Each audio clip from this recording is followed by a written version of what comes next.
प्रधानमंत्री ने स्वदेशी विमान वाहक पोत आईएनएस विक्रांत राष्ट्र को किया समर्पित। कहा, विक्रांत केवल एक युद्ध पोत नहीं बल्कि 21वीं सदी के भारत के परिश्रम, प्रतिभा, प्रभाव और प्रतिबद्धता का है प्रमाण।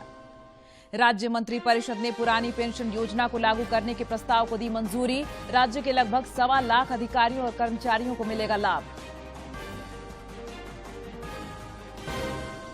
जनजातीय मामलों की केंद्रीय राज्य मंत्री रेणुका सिंह चाईबासा में सरकार की योजनाओं की करेंगी समीक्षा। कल आजादी के अमृत महोत्सव कार्यक्रम में होंगी शामिल।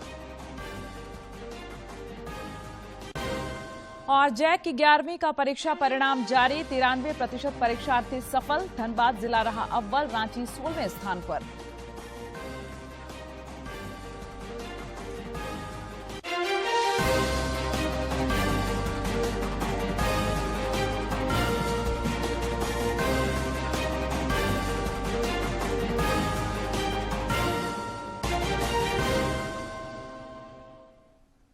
नमस्कार, खबरें झारखंड में आपका स्वागत है। मैं हूं प्रियंका और अब समाचार विस्तार से। प्रधानमंत्री नरेंद्र मोदी ने कहा है कि आईएनएस विक्रांत देश के रक्षा क्षेत्र को आत्मनिर्भर बनाने की दिशा में सरकार के प्रयासों का उत्कृष्ट उदाहरण है। श्री मोदी आज कोच्चि शिपयार्ड में देश का पहला स्वदेशी विमान वाहक पोत विक्रांत राष्ट्र को समर्पित करने के बाद समारोह को संबोधित कर रहे थे। उन्होंने कहा कि विक्रांत केवल एक युद्ध पोत नहीं बल्कि 21वीं सदी के भारत के परिश्रम, प्रतिभा, प्रभाव और प्रतिबद्धता का प्रमाण है। प्रधानमंत्री ने इस अवसर पर भारतीय नौसेना के नए ध्वज का भी अनावरण किया।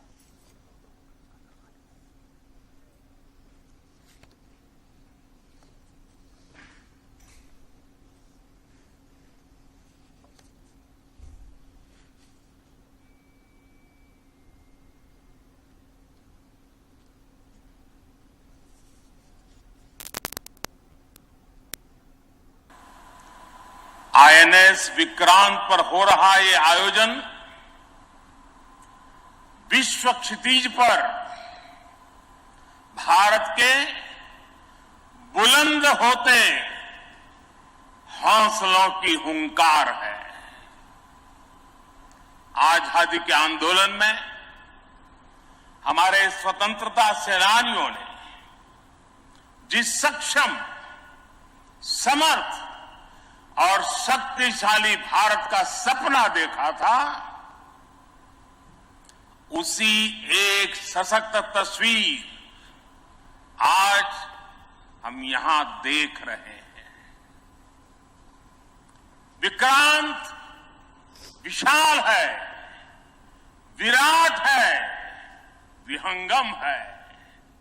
विक्रांत विशिष्ट है, विक्रांत विशेष भी है। विक्रांत केवल एक युद्धपोत नहीं है, ये 21वीं सदी के भारत के परिश्रम, प्रतिभा, प्रभाव और प्रतिबद्धता का प्रमाण है।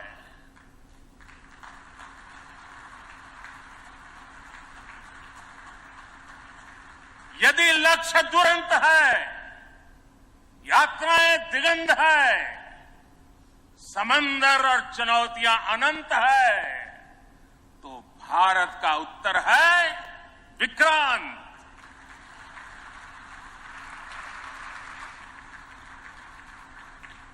आजादी के अमृत महोत्सव का अतुलनीय अमृत है विक्रांत।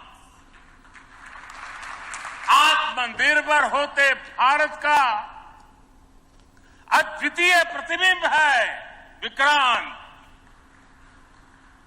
ये हर भारतीय के लिए गर्व और गौरव का अनमोल अवसर है। ये हर भारतीय का मान, स्वाभिमान बढ़ाने वाला अवसर है। मैं इसके लिए हर एक देशवासी को बधाई देता हूं। साथियों, लक्ष्य कठिन से कठिन क्यों न हो, चुनौतियां बड़ी से बड़ी क्यों न हो, भारत जब ठान लेता है तो कोई भी लक्ष्य असंभव नहीं होता है। इससे पहले रक्षा मंत्री राजनाथ सिंह ने अपने संबोधन में कहा कि देश में रक्षा के क्षेत्र में कई उल्लेखनीय कार्य किए जा रहे हैं। उन्होंने कहा कि आईएनएस विक्रांत का जलावतरण सुरक्षा की हमारी प्रतिबद्धता को दर्शाती है। चेंजेस किए हैं। डिफेंस सेक्टर की बात करें तो सरकार ने defence production policy and export promotion policy में सुधार किए हैं। डिफेंस सेक्टर में एफडीआई की लिमिट को बढ़ाया है और डिफेंस इंडस्ट्रियल कॉरिडोर्स डेवलप करने जैसे महत्वपूर्ण प्रयास किए हैं। इसके साथ इस वर्ष कैपिटल एक्विजिशन बजट का 68% यानी लगभग 85,000 करोड़ रुपए डोमेस्टिक इंडस्ट्री के लिए निर्धारित किया जाना, आर्म फोर्सेस और डीपीएसयू द्वारा इंपोर्ट्स को मिनिमाइज करने के लिए 3 पॉजिटिव इंडिजनाइजेशन लिस्ट जारी किया जाना भी डिफेंस सेक्टर में आत्मनिर्भरता की ओर उठाए गए ये हमारे महत्वपूर्ण कदम हैं। हमारा मिशन केवल मेक इन इंडिया ही नहीं बल्कि मेक फॉर द वर्ल्ड है। यह है पिछले वर्ष में हुए $400 बिलियन से अधिक के एक्सपोर्ट इसके प्रमाण हैं। हम जैसे जैसे $5 ट्रिलियन इकोनॉमी की ओर तेजी से आगे बढ़ रहे हैं, आने वाले समय में ग्लोबल ट्रेड में हमारा शेयर बढ़ेगा। ग्लोबल ट्रेड में शेयर बढ़ेगा तो इसका एक बड़ा हिस्सा अनिवार्य रूप से मैरीटाइम रूट से होगा। ऐसे में हमारी सिक्योरिटी हो अथवा इकोनॉमिक इंटरेस्ट, दोनों ही दृष्टियों से यह आईएनएस विक्रांत हमारे लिए अत्यंत महत्वपूर्ण साबित होगा। प्रधानमंत्री आज कर्नाटक के मंगलुरु में लगभग 3,800 करोड़ रुपए की परियोजना का भी उद्घाटन और शिलान्यास करेंगे। मंगलुरु में लगभग 3,800 करोड़ रुपए की लागत वाली यांत्रिकीकरण और औद्योगिकरण परियोजनाओं का उद्घाटन और शिलान्यास करेंगे। प्रधानमंत्री नव मंगलुरु पत्तन प्राधिकरण द्वारा संचालित कंटेनर्स और अन्य माल के प्रबंधन के उद्देश्य से गोदी नंबर 14 के यांत्रिकीकरण के लिए 280 करोड़ रुपए से अधिक की लागत वाली परियोजना का उद्घाटन करेंगे। इस परियोजना का पहला चरण सफलतापूर्वक पूरा हो चुका है। प्रधानमंत्री बंदरगाह द्वारा संचालित लगभग 1,000 करोड़ रुपए की लागत वाली 5 परियोजनाओं का शिलान्यास करेंगे। इन परियोजनाओं से तारकोल और खाद्य तेल वाहक पोतों का कामकाज का जो समय है वो कम होगा, माल भाड़े में भी कमी आएगी। पीएम कुलाई के मत्स्य बंदरगाह के विकास के लिए आधारशिला भी रखेंगे। इसके जरिए मछली पकड़ने और विश्व बाजार में उनकी बेहतर कीमत मिलने की संभावना बढ़ जाएगी। प्रधानमंत्री Mangaluru refinery and petrochemicals limited द्वारा संचालित 2 परियोजनाओं यानी BS-6 उन्नयन परियोजना और समुद्री जल वनीकरण परियोजना का भी उद्घाटन करेंगे। BS-6 उन्नयन परियोजना लगभग 1,830 करोड़ रुपए की है, जिससे BS-6 मानक वाला पर्यावरण के लिए अत्यधिक शुद्ध ईंधन तैयार होगा। इधर राज्य में राजनीतिक हलचल के बीच मुख्यमंत्री हेमंत सोरेन की अध्यक्षता में कल हुई राज्य मंत्रिपरिषद की बैठक में 25 महत्वपूर्ण प्रस्तावों को मंजूरी दी गई।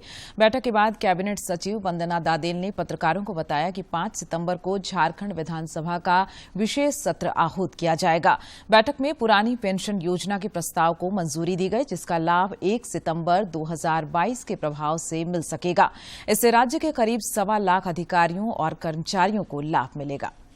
2022 की बैठक में यह निर्णय लिया गया था कि नई अंशदायी पेंशन योजना को समाप्त कर राज्य कर्मियों के लिए पुरानी पेंशन योजना लागू की जाएगी और इसको लागू करने के लिए एक स्टैंडर्ड ऑपरेटिंग प्रोसीजर का निर्माण किया जाएगा। तो निर्धारित SOP पर आज मंत्रिपरिषद द्वारा स्वीकृति प्रदान की गई। ये लागू 1/9/2022 से लागू माना जाएगा। राज्य मंत्रिपरिषद में पुरानी पेंशन योजना को मंजूरी दिए जाने पर रांची स्थित प्रोजेक्ट भवन में मुख्यमंत्री का स्वागत किया गया। इस दौरान अधिकारियों और कर्मचारियों ने पुरानी पेंशन योजना को मंजूरी दिए जाने पर मुख्यमंत्री के प्रति आभार जताया।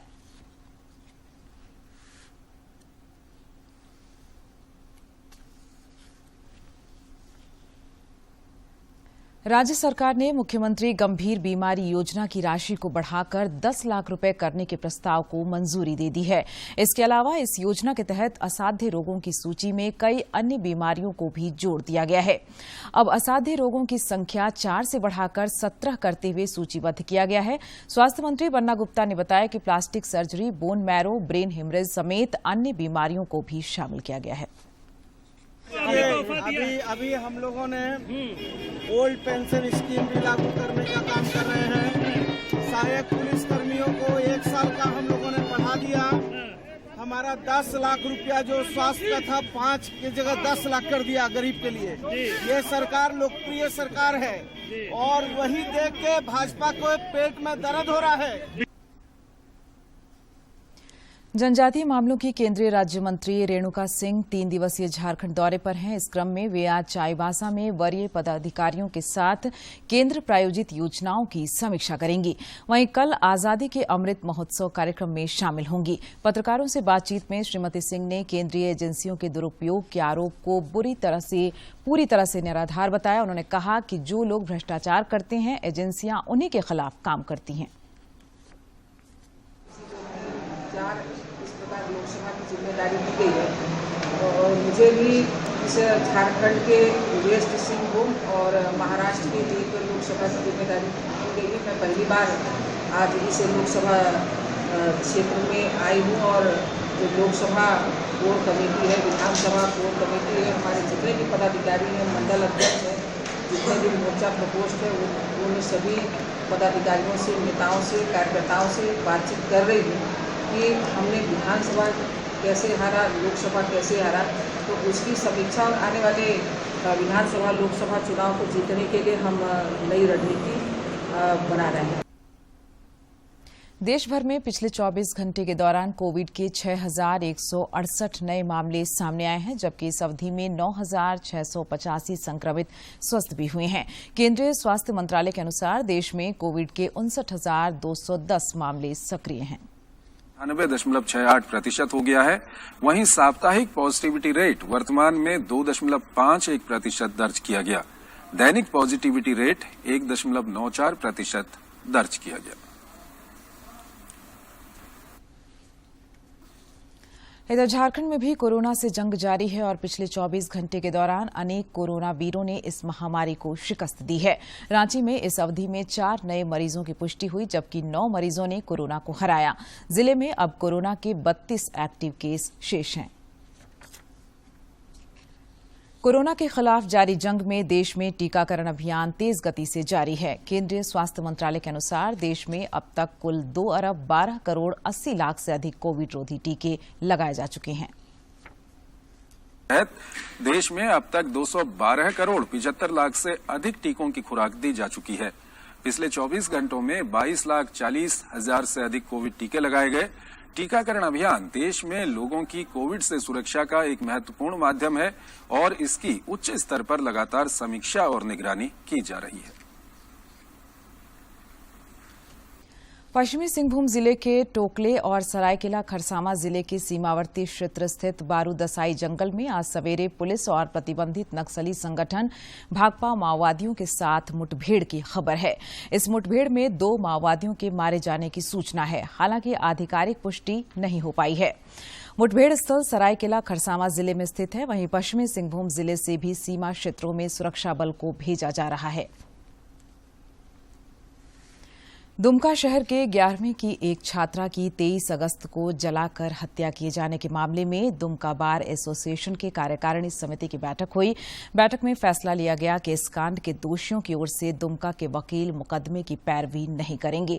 एसोसिएशन के सचिव राकेश कुमार यादव ने बताया कि एसोसिएशन की कार्यकारिणी समिति की बैठक में प्रस्ताव पारित कर इस घटना की निंदा की गई और सर्वसम्मति से निर्णय लिया गया कि एसोसिएशन से जुड़ा दुमका का कोई अधिवक्ता इन आरोपियों की ओर से मुकदमा नहीं लड़ेगा। दुमका की 11वीं की एक छात्रा के हत्यारे को फांसी देने की मांग को लेकर जामताड़ा जिला भाजपा के कार्यकर्ताओं ने विरोध प्रदर्शन एवं शहर में पैदल मार्च किया। भाजपा जिलाध्यक्ष सोमनाथ सिंह के नेतृत्व में आयोजित प्रदर्शनी एवं पैदल मार्च सुभाष चौक से प्रारंभ होकर वीर कुंवर सिंह चौक पर समाप्त हुई। इस दौरान भाजपा के कार्यकर्ताओं ने राज्य सरकार के खिलाफ जमकर नारेबाजी की। जनता पार्टी जिला जामताड़ा की ओर से हम लोग जो है पीड़िता को न्याय दिलाने के लिए और मुख्यमंत्री का जो पाप का घड़ा भर गया है, तो पाप का घड़ा को हम लोग फोड़े। भारतीय जनता पार्टी के कार्यकर्तागण मिल करके झारखंड एकेडमिक काउंसिल जैक ने 11वीं बोर्ड का परीक्षा परिणाम जारी कर दिया है। इसमें 93% से अधिक परीक्षार्थी सफल रहे। परीक्षा में धनबाद जिला अव्वल रहा, जबकि रांची 16वें स्थान पर रहा। वर्ष 2021 की 11वीं की परीक्षा में 95.53% परीक्षार्थी सफल हुए थे। इस तरह पिछले वर्ष की तुलना में इस वर्ष का परीक्षा परिणाम करीब 2% कम रहा। और अब कुछ खबर राज्य के विभिन्न जिलों से।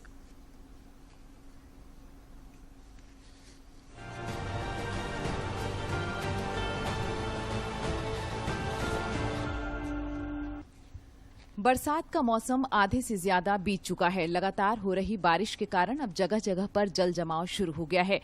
वहीं लोगों के घरों में भी पानी जमा होने की पूरी संभावना है। इसे देखते हुए वेक्टर बॉर्न डिसीज डिपार्टमेंट ने तैयारी शुरू कर दी है। वहीं अब डिपार्टमेंट की टीम संबंधित नगर निकायों के साथ मिलकर घर घर जाकर मच्छरों का लार्वा खत्म करेगी। खूंटी जिले के अड़की थाना क्षेत्र के मदहातू पंचायत के कोदेलेबे गांव में तिहरे हत्याकांड की घटना सामने आई है। घटना में ग्राम प्रधान मूड़ा मुंडा, बेटा सिंगा मुंडा और बहू सीदिमा देवी की हत्या धारदार हथियार से किए जाने की बात सामने आ रही है। खूंटी पुलिस ने गुप्त सूचना के आधार पर कर्रा थाना क्षेत्र से 3 अपराधियों को गिरफ्तार कर लिया है। तलाशी लेने पर अपराधियों की कार से एक पिस्टल भी बरामद हुआ। पुलिस ने मामला दर्ज करते हुए तीनों को जेल भेज दिया। धनबाद के उपायुक्त संदीप सिंह की अध्यक्षता में pre conception and pre natal diagnostic techniques की बैठक आयोजित की गई। बैठक में सील किए गए एक अल्ट्रासाउंड सेंटर को खोलने, अल्ट्रासाउंड सेंटरों की जांच करने के लिए 3 टीम बनाने का निर्णय लिया गया। धनबाद के सिंदरी थाना क्षेत्र अंतर्गत गौशाला ओपी क्षेत्र से पुलिस ने भारी मात्रा में अवैध कोयला बरामद किया है। पुलिस पदाधिकारी ने बताया कि अपराधियों द्वारा खदान से कोयला चोरी कर जंगलों में इसे अवैध तरीके से रखा गया था। जमशेदपुर के बिष्टुपुर थाना क्षेत्र अंतर्गत सैरात बाजार में बिना अनुमति के खरीद बिक्री कर 3 दुकानों को एक साथ मिलाकर निर्माण कार्य की सूचना मिलने पर औचक निरीक्षण किया गया। इस दौरान पूछताछ में शिकायत सही मिली, जिसके बाद उस दुकान को नगर प्रबंधक के नेतृत्व में उड़न दस्ता दल के द्वारा सील कर दिया गया। जमशेदपुर में धालभूम के अनुमंडल पदाधिकारी की अध्यक्षता में सभी सहायक निर्वाचक निबंधन पदाधिकारी, सह कार्यपालक दंडाधिकारी और सभी पर्यवेक्षकों की बैठक हुई। इस बैठक में आधार कार्ड को मतदाता वोटर कार्ड से लिंक करने के लिए लोगों को जागरूक करने का निर्णय लिया गया। 1 सितंबर से 30 सितंबर तक पोषण माह मनाया जाएगा। इसको लेकर कई कार्यक्रम आयोजित किए जाएंगे। पहले दिन जमशेदपुर के मानगो सीएचसी से स्वास्थ्य कर्मियों ने पोषण जागरूकता रैली निकाली। इसके माध्यम से स्वास्थ्य कर्मियों ने स्वस्थ रहने के संदेश से संबंधित नारे लगाए एवं हाथों में बैनर पोस्टर लेकर क्षेत्र के लोगों को जागरूक किया। बोकारो जिले में सहकारिता विभाग के वेज फेड के एमडी प्रकाश कुमार ने चंद्रपुरा पैक्स के फ्लावर मिल का निरीक्षण किया। उन्होंने फ्लावर मिल को हर संभव मदद का भरोसा दिया। उन्होंने कहा कि राज्य के पैक्सों को केंद्र प्रायोजित योजनाओं का लाभ लेकर रोजगार के क्षेत्र में काम करना चाहिए। राजधानी रांची में राशन कार्डधारियों को बैकलॉग खाद्यान्न उपलब्ध कराने के लिए आने वाले दिनों में चावल दिवस का आयोजन किया जाएगा। रांची के उपायुक्त राहुल कुमार सिन्हा ने इसे लेकर संबंधित पदाधिकारियों को आवश्यक दिशा निर्देश दिए। उपायुक्त ने राष्ट्रीय खाद्य सुरक्षा अधिनियम और प्रधानमंत्री गरीब कल्याण योजना के अंतर्गत विगत महीनों में राशन कार्डधारियों को खाद्यान्न उपलब्ध कराए जाने की समीक्षा की। पश्चिमी सिंहभूम के उपायुक्त अनन्य मित्तल की अध्यक्षता में मास ड्रग एडमिनिस्ट्रेशन कार्यक्रम 2022 के संचालन से संबंधित जिला स्तरीय समन्वय समिति की बैठक आहूत की गई। बैठक में उपायुक्त के द्वारा कार्यक्रम के सफलतम संचालन के लिए निर्देशित करते हुए कहा गया कि आगामी 16 से 30 सितंबर तक जिले में फाइलेरिया उन्मूलन कार्यक्रम का संचालन किया जाएगा। पश्चिमी सिंहभूम के उपायुक्त अनन्य मित्तल द्वारा पोषण जागरूकता रथ को हरी झंडी दिखाकर क्षेत्र भ्रमण के लिए रवाना किया गया। जागरूकता वाहन रवाना करने के बाद जिला उपायुक्त के नेतृत्व में कार्यक्रम स्थल पर जिले में बेहतर पोषण स्तर बनाने के लिए पोषण शपथ लेते हुए सही पोषण देश रोशन के लिए हस्ताक्षर अभियान, सेल्फी स्टैंड का शुभारंभ व शपथ ग्रहण समारोह का आयोजन किया गया। पलामू जिले में स्थानीय बाल संप्रेषण गृह में मृदा पलाश स्वावलंबी सहकारी समिति लिमिटेड द्वारा माटी कला प्रशिक्षण शिविर का आयोजन किया गया। शिविर का उद्घाटन उपायुक्त ए दोड्डे ने किया। माटी कला बोर्ड द्वारा आत्मनिर्भर भारत के लिए युवाओं को कला और हुनर से जोड़ने के उद्देश्य से प्रशिक्षण शिविर का आयोजन किया गया। पलामू के उपायुक्त ए दोड्डे की अध्यक्षता में स्वच्छता पखवाड़ा अभियान को लेकर बैठक की गई। स्वच्छता पखवाड़ा अभियान 1 से 15 सितंबर तक जिले के सभी विद्यालयों में मनाया जाना है। इस अभियान में विद्यालय के सभी बच्चों की सक्रिय भागीदारी सुनिश्चित करना है। साथ ही ग्राम पंचायत के सदस्य, विद्यालय प्रबंधन समिति, शिक्षकगण, बाल संसद, अभिभावक आदि को भी कार्यक्रम से जोड़ना है। 2 दिवसीय दौरे पर पलामू पहुंची कृषि एवं पशुपालन निदेशालय की टीम ने दूसरे दिन पलामू जिले के विभिन्न प्रखंड क्षेत्रों का भ्रमण किया। इस दौरान पलामू में वर्षा कम होने के कारण उत्पन्न स्थिति का आकलन किया। अधिकारियों ने अलग अलग प्रखंड क्षेत्रों का दौरा किया और धान की रोपनी सहित अन्य फसलों के आच्छादन एवं वर्षा कम होने के कारण उत्पन्न स्थिति एवं किसानों से बातचीत कर उनकी समस्याओं से अवगत हुए। जमशेदपुर के घाटशिला फुलडुंगरी NH 18 किनारे लाइसेंसी अंग्रेजी शराब दुकान में खुलेआम अवैध शराब बिक्री किए जाने की सूचना पर उत्पाद विभाग की जांच टीम ने छापेमारी की। इस दौरान डुप्लीकेट शराब बनाने के लिए रखे गए 6 बोतल तरल पदार्थ एवं अन्य कई सामग्री जब्त किया गया। इस संबंध में उत्पाद विभाग के पदाधिकारियों ने कहा कि लाइसेंसी दुकान से अवैध मादक पदार्थ बेचने के आरोप में जेल भेजा जाएगा। NTPC पकरी बरवाडी कोयला खनन परियोजना की ओर से हजारीबाग पुलिस लाइन में बैरक, फ्लैग पोस्ट एवं पार्किंग शेड का निर्माण कार्य का शिलान्यास किया गया। इस मौके पर NTPC के कई वरीय पदाधिकारी मौजूद थे। हजारीबाग के गोंदलपुरा कोल परियोजना के तहत अदानी फाउंडेशन की ओर से राष्ट्रीय खेल दिवस के अवसर पर सिहदा गांव में आयोजित 3 दिवसीय अंतर ग्रामीण फुटबॉल टूर्नामेंट प्रतियोगिता का फाइनल मुकाबला जोराकाट की टीम ने जीत लिया। इसी के साथ इस प्रतियोगिता का समापन हो गया।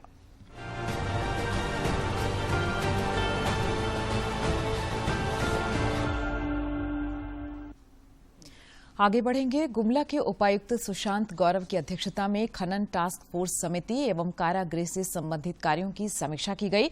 मौके पर उपायुक्त ने SDPO और SDO को नियमित रूप से निरीक्षण करने तथा कारागृह की कमियों को चिन्हित करने का निर्देश दिया।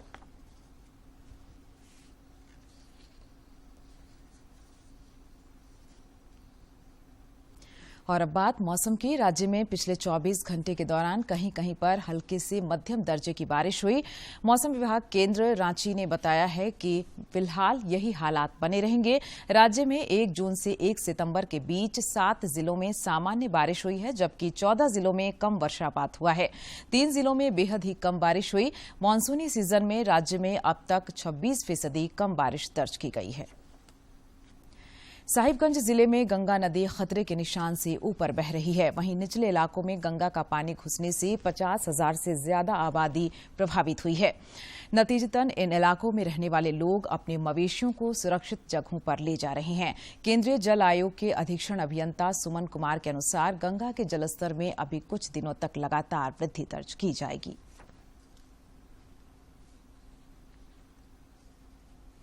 हेरिटेज वॉक के आज के सेगमेंट में गुजरात के हजीरा मकबरे की सैर कराते हैं। मुजफ्फर तृतीय द्वारा पराजित हुए थे। इस मकबरे को हजीरा के नाम से जाना जाता है। इसमें कुतुबुद्दीन खान, जो अकबर के पुत्र सलीम के शिक्षक थे, और उनके पुत्र नौरंग खान की कब्रें हैं। कुतुबुद्दीन मिर्जा अकबर के सौतेले भाई अजीज कोका के चाचा थे। गुजरात सल्तनत के अंतिम सुल्तान मुजफ्फर शाह तृतीय द्वारा 1583 में उन्हें मार दिया गया था। दिल्ली के मुगल मकबरों की शैली में निर्मित अष्टभुजाकार चबूतरे पर बनाया यह मकबरा मुगल इतिहास और उच्च वास्तुकला का प्रतीक है। कुतुबुद्दीन्स टूम्ब। हाल के वर्षों में कुपोषण के खिलाफ जंग में आशातीत सफलता मिली है और सभी लोग इस बात को मानने लगे हैं कि सही पोषण से ही देश रोशन हो सकता है। बेहतर सेहत के लिए पोषण का विशेष महत्व है। हम अक्सर स्वादिष्ट भोजन पसंद करते हैं, लेकिन वो भोजन कितना पौष्टिक है इस पर ध्यान नहीं देते। हमारे शरीर को चलाने के लिए, बनाने के लिए सभी तरह से पोषण बहुत इम्पोर्टेंट है। यदि हम हेल्दी रहना चाहते हैं तो हमें पौष्टिक आहार खाना चाहिए। इसके अंदर आपका adequate amount carbohydrates, protein, fat और विटामिन्स इत्यादि होने चाहिए। मिनरल्स की भी हमारी बॉडी में उसी तरह से ज़रूरत पड़ती है। हमारी बॉडी के various organs including blood, bones, सब में कुछ चीज़ों की ज़रूरत होती है। तो वो पौष्टिक आहार का मीनिंग होता है कि उसमें सारे लवण तत्व सब कुछ उसमें अवेलेबल हो, जिससे कि हमारा शरीर स्वस्थ रहे और हमें बीमारियां ना हो। डेफिशिएंसी की वजह से कुछ बच्चों में बीमारियां आ जाती है, इसलिए बच्चों का स्पेशल ध्यान रखना चाहिए कि उनको पौष्टिक आहार मिले। और जो आजकल जो खाना है जैसे फास्ट फूड है, वो बच्चों को उस चीज़ की हैबिट नहीं डालनी चाहिए। सही पोषण बीमारियों से बचाव में सहायक है और बेहतर स्वास्थ्य प्राप्त करने में उपयोगी। भोजन में स्वाद के साथ साथ इस बात पर भी ध्यान देना जरूरी है कि वो भोजन कितना पौष्टिक है। यदि हम शुद्ध सात्विक खाना खाएंगे तो हमारा शरीर स्वस्थ रहेगा, हमें बीमारियां नहीं होंगी। और इसके साथ साथ जैसा हम खाना खाएंगे वैसा ही हमारा दिमाग यानी कि हमारा स्पिरिचुअल हेल्थ भी होगा। ज्यादा खाना किसी भी चीज का बहुतायत तो नुकसान करता है। एक संतुलित आहार इम्पॉर्टेंट है। ज्यादा खाने की वजह से ओबेसिटी होगा और ब्लड प्रेशर, इस तरह की कई बीमारियां होने की संभावना रहती है। हमें बहुत ज्यादा लंबे भूखे नहीं रहना चाहिए और सबसे इम्पॉर्टेंट है कि मॉर्निंग का जो खाना है वो सबसे ज्यादा और हेल्दी होना चाहिए। हम सभी को इस महीने में, राष्ट्रीय पोषण माह में, हमें ये प्रण लेना चाहिए कि हम संतुलित आहार खाएं और ये सारे जो इसके अंदर एडिकेट अमाउंट प्रोटीन का, कार्बोहाइड्रेट, फैट्स और लवण तत्व सब एडिकेट होने चाहिए ताकि हमें कोई बीमारियां या डेफिशिएंसी डिजीजेस ना हो। यदि आप अपने स्वास्थ्य को बेहतर बनाना चाहते हैं तो ध्यान रखें कि क्या आप सही पोषण ले रहे हैं या नहीं। आप आहार में सभी पोषक तत्वों को शामिल करें जिससे आपको सही व पूर्ण पोषण मिल सके। किरण भारद्वाज, डीडी न्यूज। कोडरमा में पोषाहार केंद्र के रूप में चिन्हित आंगनबाड़ी केंद्रों में अब बड़ा बदलाव देखने को मिल रहा है। यहां के आंगनबाड़ी केंद्र अब निजी प्ले स्कूलों को टक्कर देते नजर आ रहे हैं, जहां शिक्षण और पोषण के साथ छोटे छोटे बच्चों को दूसरी गतिविधियों में भी निपुण बनाया जा रहा है। बदलाव आ गया है। बेहतर पोषण के साथ बच्चों को यहाँ शिक्षा का बेहतर माहौल दिया जा रहा है। आंगनबाड़ी का स्वरूप बदल रहा है। अब बच्चे खुशी से आते हैं, गार्जियन भी खुशी से भेजते हैं और बच्चे को हम लोग अच्छी तरह से सिखाते भी हैं। स्कूल के जाने में उनको थोड़ा दिक्कत ना हो। यहाँ के आंगनबाड़ी केंद्रों में अब बच्चे आते हैं तो उनका स्वागत किया जाता है और बच्चे और अब अंत में मुख्य समाचार एक बार फिर। प्रधानमंत्री ने स्वदेशी विमान वाहक पोत आईएनएस विक्रांत राष्ट्र को किया समर्पित। कहा, विक्रांत केवल एक युद्धपोत नहीं बल्कि 21वीं सदी के भारत के परिश्रम, प्रतिभा, प्रभाव और प्रतिबद्धता का है प्रमाण। राज्य मंत्री परिषद ने पुरानी पेंशन योजना को लागू करने के प्रस्ताव को दी मंजूरी। राज्य के लगभग 1.25 लाख अधिकारियों और कर्मचारियों को मिलेगा लाभ। जनजातीय मामलों की केंद्रीय राज्य मंत्री रेणुका सिंह चाईबासा में सरकार की योजनाओं की करेंगी समीक्षा। कल आजादी के अमृत महोत्सव कार्यक्रम में होंगी शामिल।